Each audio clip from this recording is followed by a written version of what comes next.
So next up, we are kicking off with Arvi Teikari, who is one of the developers of Noita, a Finnish developer, who is here to talk about why Noita became a roguelike and why he liked that a lot. So without further ado, take it away, Arvi. Hello, everyone. I'm Arvi. I've completely forgotten how to set up my things from a month ago. But yeah. All right, we're working on it. Find that share button. Oh, yeah, there's the screenshot. Oh, yeah, of course. Yep. I'm not doing anything via OBS on my own, but instead, here we go. Share screen.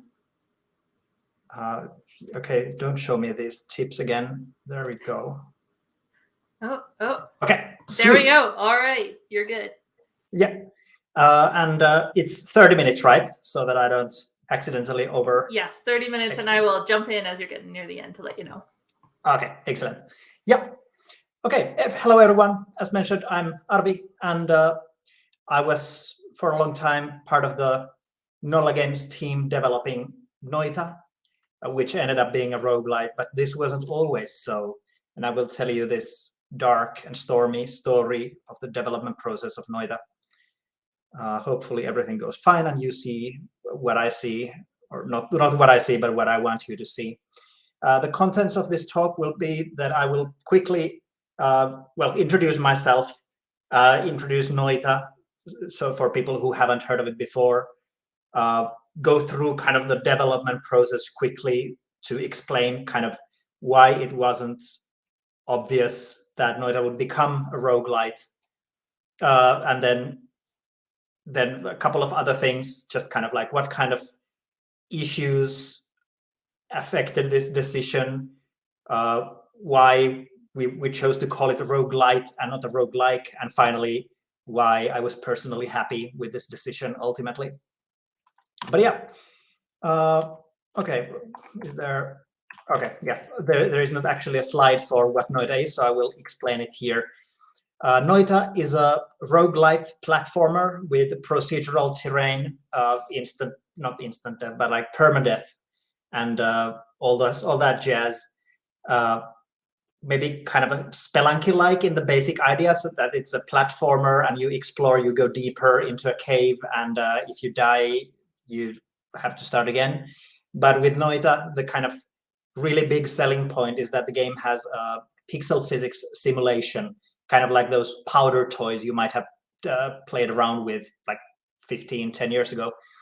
So in Noita, every pixel is kind of simulated, so to say, so that in the game world, all the pixels are made of different materials, and the materials can interact with each other. They can, like, there can be fire that can react with wood to lit the wood on fire, and fire and water react so that the water becomes steam and puts out the fire. There's a lot of like emergency in that system. It's a very kind of complicated but really cool looking and very granular system that we based the game around, and that was actually the kind of initial thing for the whole game. Noita is Finnish and means witch, and yes, when we were considering the name for the game, we did, like, the name Sandwich was suggested. And yeah, I started working on Noita originally in 2012. The rest of the team are Petri Purho, who kind of came up with the idea, and Olli Harjola, who joined as well to the team, kind of nearly the same time as me. In 2012, I helped Petri with a small prototype of the idea that you can see here in 2012 here. And that was sent for a kind of a, I don't know, competition event somewhere. And it was just like one summer of polishing things a little bit.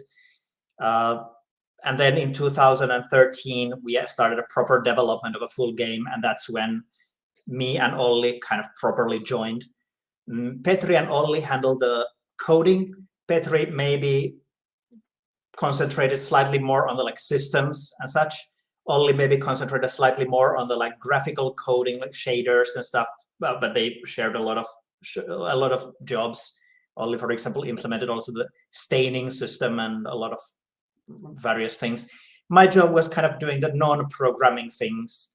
I did use Lua scripting and XML files, but mostly I was doing kind of enemy design, spell design, area design, that kind of stuff, and also doing the art when it wasn't kind of shader based. And one of the also big things in Noita that we introduced in, I think, 2014 or something, is the spell system. You have magic wands that have slots, and you put spells on those slots to combine different spells into new things. It's kind of difficult to explain in a short time frame, so I won't even try. But I would say that in combination with the roguelite things and the pixel physics, the variable customizable spell system or wand system is kind of the third really big thing in Noita. But here you can see kind of the history of that we went through. The very important big part is that obviously in 1800s, the niobium was first identified by Charles Hatchett. In 2006 or so, I don't remember the exact date, Petri Purho made a short game in, I think, 7 days called Bloody Zombies, which was a game where you had zombies and they were bloody, and you had a lawnmower, and you could mow those zombies down and they spurted a lot of blood and you could swim in the blood. And it was actually kind of a puzzle platformer where you had to kill zombies to accumulate blood in order to swim to get into higher up places. So it was a funny little idea, but I think Petri kind of got the inspiration to make something with this pixel physics thing, like take this pixel physics thing that has been in many browser toys and actually create a full game out of it or around it. And yeah, I already mentioned 2012, 2013. Those were the kind of times when the game went from this small idea, small prototype into something that would eventually become an actual game. In 2016 or 17, we finally made the decision that, okay, this game will become a roguelite or roguelike. There were several years of trying different things that I will go through next. In 2019, we did the early access release. Also in 2017, we made the first trailer for the game. And in 2020 was the 1.0 release. And earlier this year, in the spring 2021, we had the final update, the kind of final major content update. So the game was kind of first 1 year in early access, then half a year in active post-release development, and now it's kind of done to some extent. And this year also started is starting the kind of a showcase of Noita at the Tampere Video Game Museum in Finland. So if you ever come by Finland and you visit Tampere, please go check out the kind of exhibition. It seems really cool, and we will be going as a team to check it out later. Okay, so as I mentioned, Noita's identity changed quite a lot over that 2012 to 2016 period. As mentioned, the original idea came up from this Bloody Zombies game that was basically a puzzle platformer, but since the time I joined the team, first in 2012 and then properly in 2013, the game was at one point like an arcade arena platformer where you were a wizard who could make spells that transmuted materials into others. So you had to kind of get through areas by kind of changing walls into acid to melt things and kill enemies, stuff like that. It was a very proof of concept thing, but still. Then we tried to make a Terraria-like survival crafting thing. Then we tried to make a god game, kind of like Black and White, that many of you might have played or heard about, where you guide a tribe as a god, and you can make miracles to make the tribe believe in you more, and you have to fight against other tribes, both through the tribe fighting themselves and you doing like magic to help them. And there would also have been some like dwarf fortress like base building, that kind of thing. Then at some point it was a space exploration RTS game where we had implemented some RTS elements for the God game implementation. And when that didn't work out for reasons that I might explain later, I'm not sure, we kind of scrapped that idea and then went for this. Maybe if you control a single person or just a couple of persons, it's in space so that characters can fly, so that pathfinding is easier. So it's a sci-fi exploration thing with mouse control. That didn't work out either. I don't remember exactly why. Maybe it just wasn't as fun to play as we hoped. So at one point, we also went for a Fallout-like post-apocalyptic sci-fi survival adventure, kind of returning back to the Terraria, but without the crafting and more about exploration. And yeah, this also had a bunch of design issues. So from there, we went already pretty close to the eventual roguelite implementation, but with still the kind of some shades of Terraria. We tried a thing where you have lives and you have checkpoints, and when you die, you don't start over, but instead you respawn from a checkpoint. We tried to do like a continuous open world thing where you can explore freely in all directions. We tried a couple of different things with this open world thing, but by that point, we were already kind of slowly diverging towards this roguelite approach. And ultimately, we had a design meeting where we kind of discussed, do we want to do an open world thing, or do we want to do a roguelike or roguelite, and decided in favor of roguelite because of mostly design reasons and also partially because of how at that point we had already spent several years developing the game, and we hadn't had a very clear idea of what the scope of the game would be. And it felt like a roguelite would have a much more manageable scope than an open world adventure game. It's just the word open world implies a large scope. So yeah. So to go to those design troubles, the reasons why we ended up changing the ideas over and over, I'll actually start with this, the granularity and dynamicness of the world, because it affected many of those early attempts, especially the God game thing, because in a game where you control a tribe of people and those people have your own AIs and their own logic, kind of, as mentioned, Dwarf Fortress-like approach, the AI has to be pretty nice, especially the pathfinding has to be pretty nice.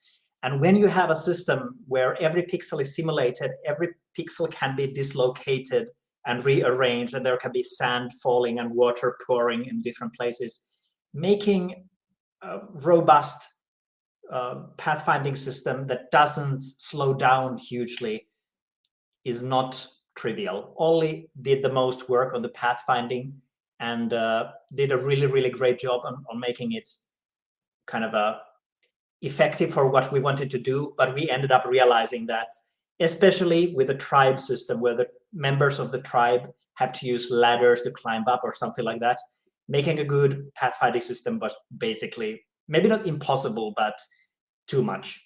So that's why we went for the sci-fi thing where you have a jetpack, so we don't have to worry about climbing, but still it was difficult. And at that point, after that point, we actually gave up, as far as I remember, on the AI for a long time, and only after years, when we were already in the roguelite phase, we revisited the AI to create kind of something that would fit our needs at that point. But also, just like gameplay feedback was difficult when the game world is so dynamic. There can be a lot of random accidents happening everywhere, whether because of bugs, because of AI doing stuff, because of emergent systems, because of random reactions of materials. It was difficult to create a game world that felt that utilized this dynamicness in a good way while not being too random, too erratic. And that was obviously something that we kind of fought with all the way through the development. And also, because the game world was kind of fully deformable, fully destroyable, it was difficult to implement systems that were very gamey, so to say. For example, in many roguelikes, in many games, you might have destructible terrain, but you might have just to give an example, in Spelunky you have destructible terrain, but when you get into the end of an area, you go into this kind of transition room from which you go into a new area, and that new area is again like full and inhabited by enemies and traps and whatever. So in Noita, especially because we came to the roguelite approach from the open world idea, there were several, even the very first Terraria-like idea supported this concept of an open world, and we implemented like a seamless, continually generated world. And that worked really badly with this concept of having these static, more game-like transition areas. And we needed, like many of these systems we tried to implement struggled with everything being so dynamic. Then to go to the early part of that I skipped, the pixel physics themselves kind of posed a problem in that, because the pixel physics were the thing that separated Noita from anything else or most other things, we really wanted to display those pixel physics as well as possible. And it turned out to be surprisingly difficult to show that, because the easiest way to show that, hey, we have pixel physics, everything is simulated, is to burn things, to destroy things, to explode, create like huge explosions, destroy everything. And that's fun for a moment. And it's a very easy system to showcase, hey, this is what we can do. But it becomes boring very quickly, because once you have destroyed everything, there's nothing to see. And if you can just destroy everything, either it's a constant danger to yourself, so you kill yourself very easily, which in a non-roguelite game is maybe not the best, or even in a roguelite game, it's maybe not the best. Also, if you can just, if it's not a danger to yourself, you can just destroy everything, and then the gameplay is very samey very quickly, because you just all the time destroy everything. It's very hard to find a more optimal strategy than destroying everything.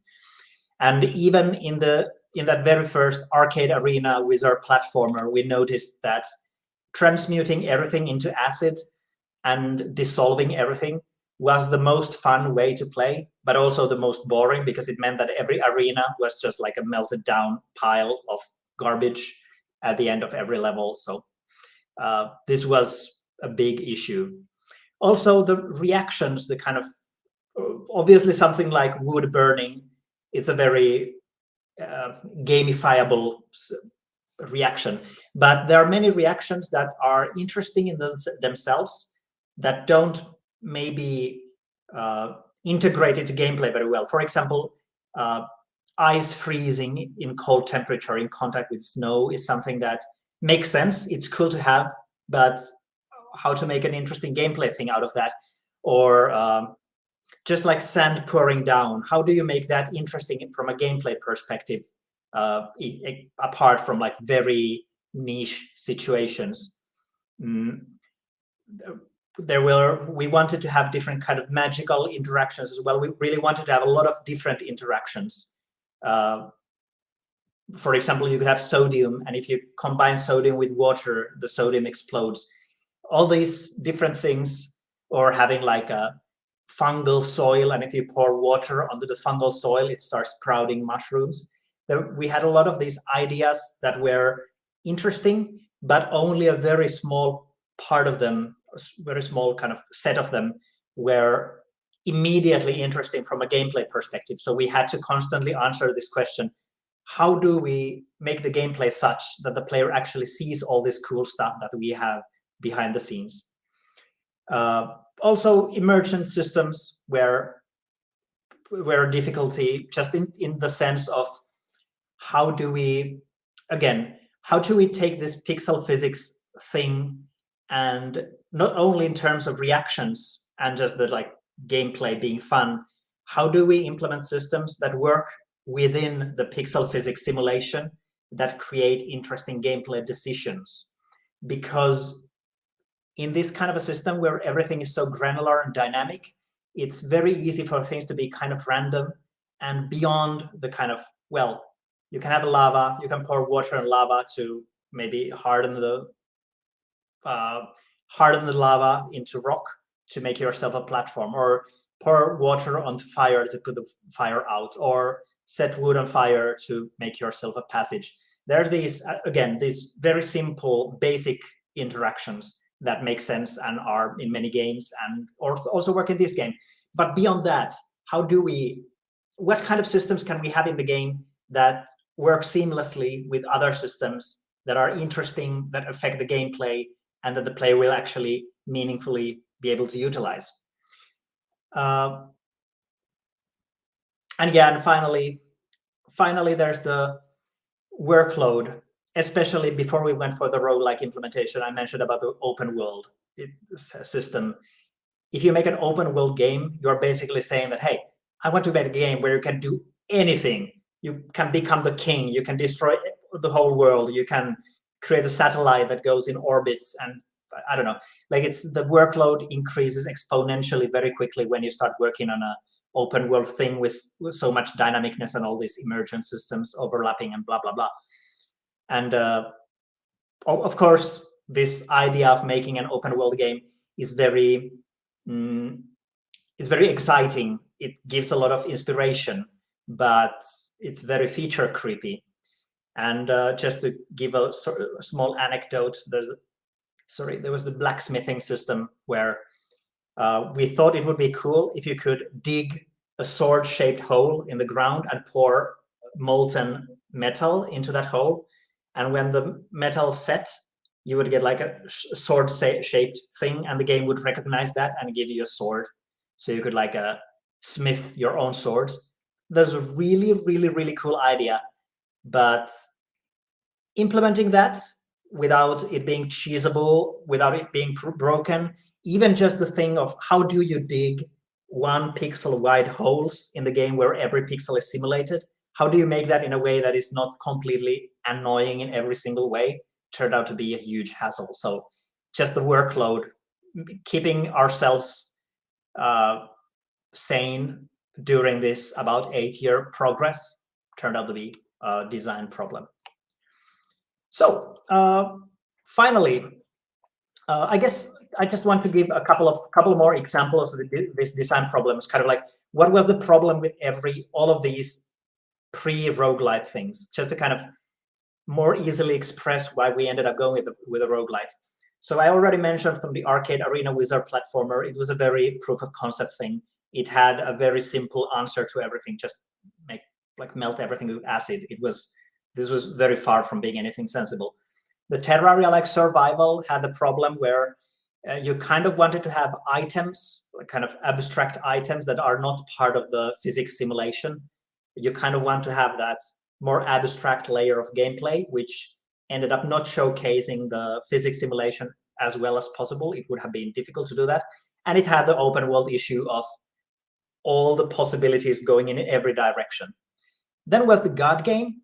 That one had the issue of pathfinding, AI, the granularity of the game. How do we make the tribe not get stuck in everything? How do we make the gameplay actually interesting and not too prone to random accidents that just spoil all the ideas you have?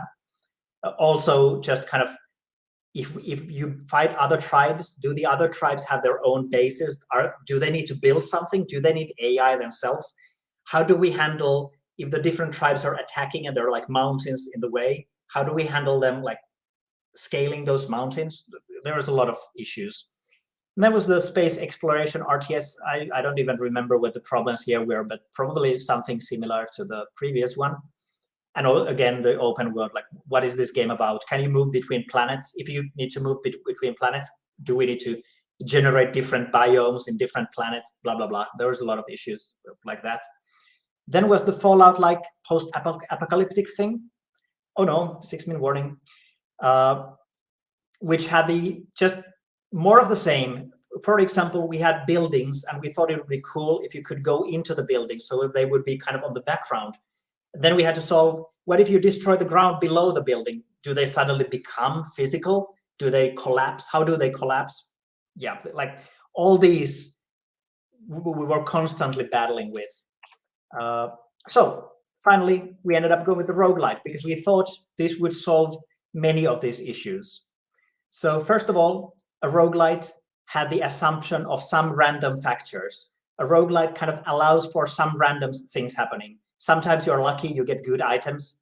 That's okay. Sometimes everything goes badly, and you can either challenge yourself to figure out a way out of those bad situations, or you die, but maybe you die in a hilarious way, and that's fun. So the destruction suddenly became kind of a nice thing where we could give the player a lot of destructive abilities, but because of the permadeath, you could easily kill yourself, and that was kind of part of the idea of the game. So the destruction suddenly was kind of self-balancing in a way. You could sometimes see really cool destruction, and there's still a lot of cool destruction things in the game, but you don't really want to use those unless you are prepared. Although while there was the assumption that roguelites have some randomness, we definitely spent a lot of time trying to limit insta-kill things where you can just like get screwed over by a random thing. We actually had like a design board on the wall of the office with kind of like pluses and minuses of different additions and how they affect the insta-killingness of the game. Also, there was the bonus of not having to show everything on a single run. We could hide a lot of things in the game world. We could have these different emergent things, different things of the material reactions and stuff. And many of those could actually be pretty obscure, so that they actually turn up pretty rarely. And that wasn't as much of a problem, because we could assume that the player will do a lot of different runs where they will be trying different things. So even if it takes a long time for them to see a specific interaction, that could be maybe more fine if they're still enjoying the game. And then it can actually be this like nice thing where someone says, I tried this random thing, and it did this surprising thing that I had never seen before. That's cool, and reported it to other players, and thus make the game seem more mysterious and cool. And the messiness of the world was maybe also less okay. We didn't have to have like player-controlled AI agents. We only had to solve the movement for a single character that you control. We didn't have to solve this, how do you dig a single pixel hole in a specific shape. We tried that. We tried to make base building at one point, and it was very difficult to implement. So the roguelite approach solved some of that by saying that, hey, let's not have that at all in the game, and let's just concentrate on the platforming and going forward, going deeper into the game. Well, also there was this maybe controversial thing of roguelikes, where there is the assumption of the player having to do some experimentation. We could maybe include some things that require the player to experiment. For example, the wand system I mentioned. 2 minutes, okay. The wand system where you can kind of, there's a lot of depth to it, and the assumption is that you find the depth yourself or look up a wiki. So that is also something that lessened the workload for us. I also already mentioned the sometimes very good and powerful runs. Also, roguelites have this virtual skill thing that we considered a lot during the development, where instead of having these unlocks and getting more powerful items over a long period of time and increasing the destruction all the time, on every run you increase your knowledge of the game, and that worked really well with the dynamicness and emergent systems. Okay, I don't have time to mention why I like this, but it all comes down to I had a lot of fun designing enemies and spells and perks and areas for this, but at the same time we could actually go forward with the development of the game. That's kind of the nutshell of it. I liked the roguelite approach because it gave me more freedom to do the stuff I wanted to do without having to worry as much about everything balancing perfectly, because we could have that slight randomness. I can't believe that took exactly 30 minutes. Oh, and final thing. Exactly 30? Yeah, I want to say one more thing, which is that the reason why the game is a roguelite and not roguelike is because our team was very aware of games that are called traditional roguelites, like NetHack and Dungeon Crawl and Adam and Angband and Ivan, stuff like that. and we kind of wanted to underline this difference between ASCII graphics, turn-based, permadeath, top-down roguelikes, and then these more action-based Spelunky, Binding of Isaac kind of things. We kind of wanted to honor these originators of the genre by calling Noita roguelite. Okay, there we go. Amazing. Yes.